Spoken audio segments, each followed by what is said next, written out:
கருப்புசாமி பிறந்த கதையை தான் நாம் இந்த வீடியோவில் பார்க்க இருக்கிறோம். ஸ்ரீராமருக்கும் சீதைக்கும் இரு புதல்வர்கள், ஒருவர் லவன், மற்றொருவர் குஷன் என்பது நாம் அறிந்த ஒன்றே.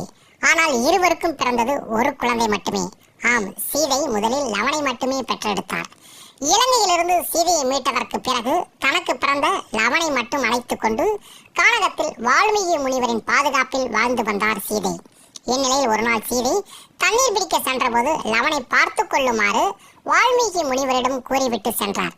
வால்மீகி அக்குழந்தையை பார்த்து கொண்டிருக்கும் நேரம் அவருக்கு ஒரு வேலை வரவே அவர் ஆசிரமத்திற்கு வெளியே லவனை விட்டுவிட்டு ஆசிரமத்திற்கு உள்ளே சென்று விட்டார்.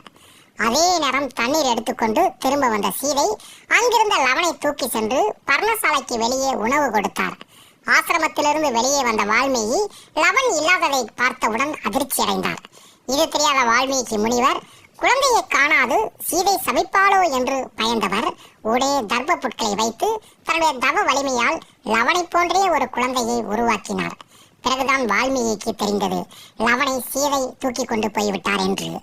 இதனை அறிந்த சீதை அக்குழந்தைக்கு குஷன் என்ற பெயரை வைத்து அக்குழந்தையையும் தன் குழந்தையாக வளர்த்தார். சீதை இரு பிள்ளைகளையும் தன் பிள்ளையாகவே வளர்க்கிறார். இந்நிலையில் ஒரு நாள் ராமர் கானகம் வந்தார். அப்போது சீதையை ராமர் தீக்குளிக்க சொன்னார். உடனே தீக்குளித்த சீதை அதையே தன் மகன்களை செய்ய சொல்கிறார். உடனே லவனும் குஷனும் தீயில் இறங்கினார்கள்.